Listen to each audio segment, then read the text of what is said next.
Hello. Today I'd like to talk to you about your shadow, making friends with your shadow. Now, many of you watching this will know uh, about shadow and that we all have a shadow. Some of you will wonder, well, what is she talking about? What shadow? Is it a shadow that from the sunlight? No, it's not that.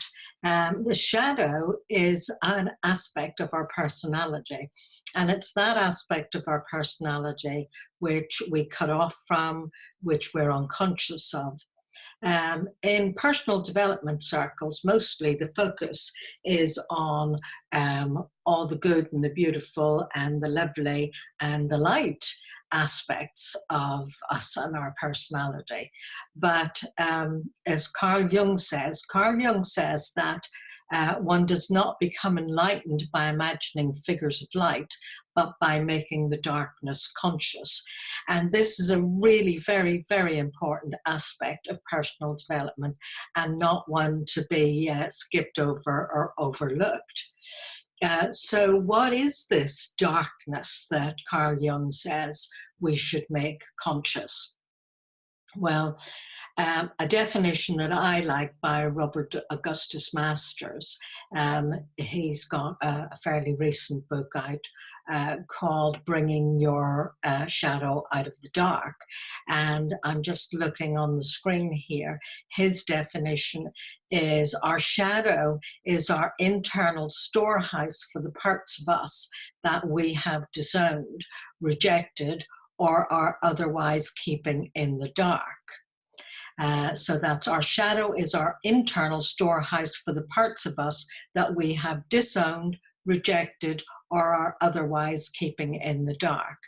And so all of us in our growing up, we learn from our family of origin, our parents, our caregivers, our siblings, our extended family, our teachers, our community, our religion, that there are aspects of us and our behavior that can tend to be disapproved of. For example, if we get angry or cruel or spiteful, most of us will be told off and told, naughty girl, don't do that. And even aspects of our body, if we are sick, if we vomit, or if we wet our pants, or often, although we may have good understanding parents, sometimes they just give a little look, ooh, or if we've got runny noses, aspects of our body and our bodily functions sometimes raise frowns. And when we're only little children, we're very sensitive to those looks. And so we cut off from aspects of our body, of our behavior, of our temperament, and our personality, and they all go in what's become known as the shadow. So we disidentify from those aspects of ourselves. And of course, when we get older, those aspects manifest, but we're not aware of them. So if we are fundamentally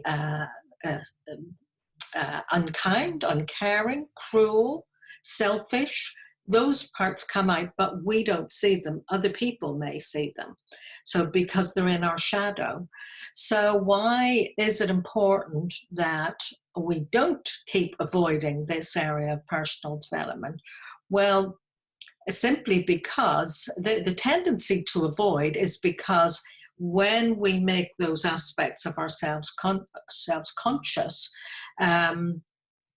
there's quite a high cringe factor in discovering that we've got an inner bitch, that, there are all kinds of what we would call negative aspects that we didn't know we had. We can see them in other people, but we don't see them in ourselves. So it really is crucial that we tune into ourselves and reclaim the disowned aspects of ourselves. One of the other reasons why it's really important is we cannot be authentic while there are aspects of ourselves that we've disowned. So I'm not suggesting that you get all those parts of yourself out and start being unkind, uncaring, and what have you. But believe me, you will have been allowing those parts of you out. It may be with cashiers in supermarkets or waiters in restaurants or other drivers on the road that those parts of you come out. But, you know, the people that whose opinion you care about probably won't ever get to see them. So it's a big piece of personal development, and it does take courage to do that.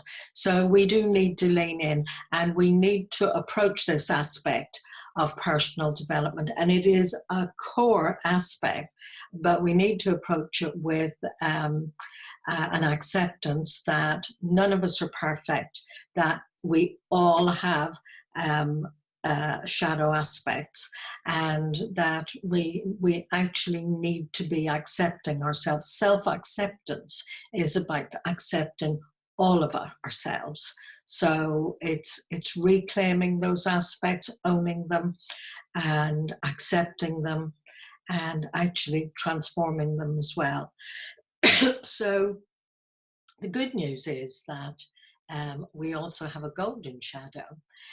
There are many gifts and talents that we didn't know that we had, that we have also buried in our shadow because we thought they would be disapproved of. For example, my own case, I had buried loads of creativity, and it actually came from when I was a 6-year-old in primary school, and my teacher at the time, we would have painting session, watercolor painting sessions every week, and she would always pick out the best 3 in the class and put them on the wall. And I always longed for my painting to go on the wall. Every week I would hope and wish that maybe this week she'll pick mine, and she never did pick mine. But the little child that I was, I concluded from that and interpreted that to mean that whatever I produced was not good enough to be seen. Hence, on my hard disk are lots of manuscripts of books, online courses that I created that I never got out. So I'm in the process now, as you can see, of making myself visible and not allowing a 6-year-old to make decisions for me. But I discovered in my shadow work that I had a lot of hidden creativity, which is now coming out in my 70s. But I don't want you to wait that long. Shadow work is really good, really vital, and really important, and you will be richly rewarded for doing this piece of work. And you'll find on other parts of the site that I will have webinars and masterclasses on working on your shadow. So I hope this makes sense to you. If you've got any questions or queries or comments, please feel free to leave them below. And bye for now.